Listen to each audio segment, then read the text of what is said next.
বাজারে ১,০০০ টাকার note demonetized হচ্ছে কিনা? Answer is no. কোনো ধরনের পরিকল্পনা আমাদের নাই। সেটা নিয়ে যেন কোনো গুজব সৃষ্টি না হয়। আমি মনে করি ৬ থেকে ৮ মাসের মধ্যেই আমরা মূল্যস্ফীতিকে একটা ভালো জায়গায় নিয়ে আসতে পারবো। হয়তো সিঙ্গেল ডিজিটের মাঝামাঝি নাগাদ, মানে ৫-৬% মধ্যে নামিয়ে আনা সম্ভব হবে বলে আশা করি। যেমন মূল্যস্ফীতির ব্যাপারে তারা বলেছেন যেটাকে কমিয়ে আনা দরকার, এবং আমরা সেটাতে তাদেরকেও আশ্বস্ত করেছি যে আমরা মূল্যস্ফীতির ব্যাপারে আমরা কাজ করব, এবং অলরেডি ইন প্রসেস।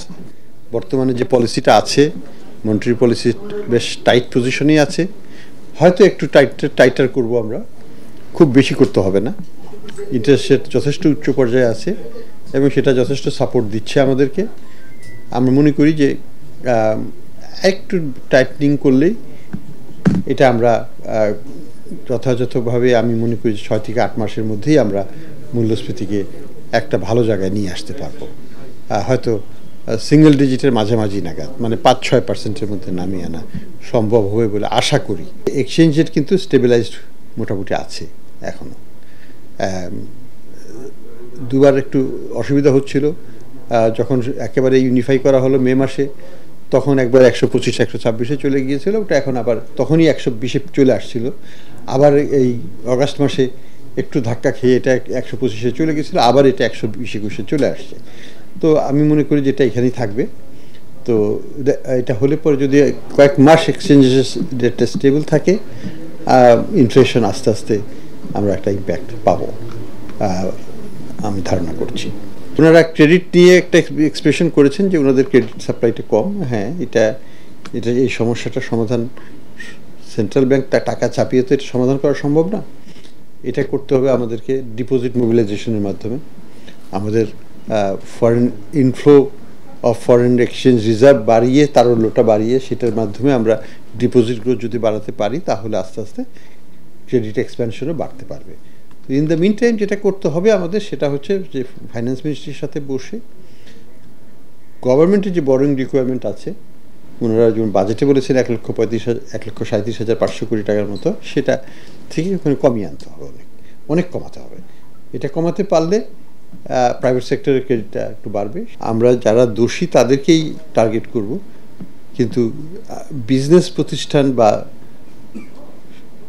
সেগুলোকে টার্গেট করা হবে না। এই জন্য যে সেখানে অনেক শ্রমিক নিয়োজিত আছে এবং সেখানে আমাদের অর্থনীতি সেটার সাথে জড়িত। আমরা কিন্তু প্রতিষ্ঠানকে টার্গেট করছি না।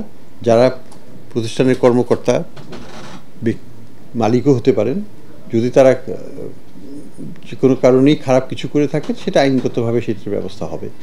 ওনারা যেটা একটা জিনিস করেছেন যে এনপিএলের যে এটা সমস্যাটা, যেটা আমরা চেষ্টা করছি ইন্টারন্যাশনাল স্ট্যান্ডার্ডে চলে যেতে, এবং এটা ১৮০ দিন থেকে ১৯০ দিনে নামিয়ে আনার একটা প্রচেষ্টা চলছে।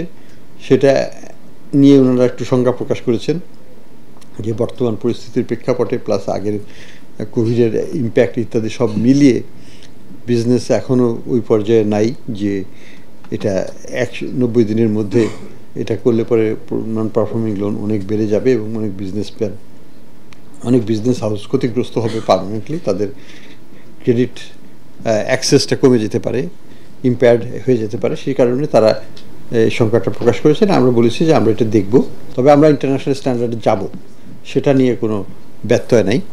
ইটস এ ম্যাটার অফ হয়তো এক্সট্রা ৩ মাস সময় লাগুক। কিছুটা তো দেখা হয়েছে এবং কিছুটা আরও দেখা হবে ভিতরে।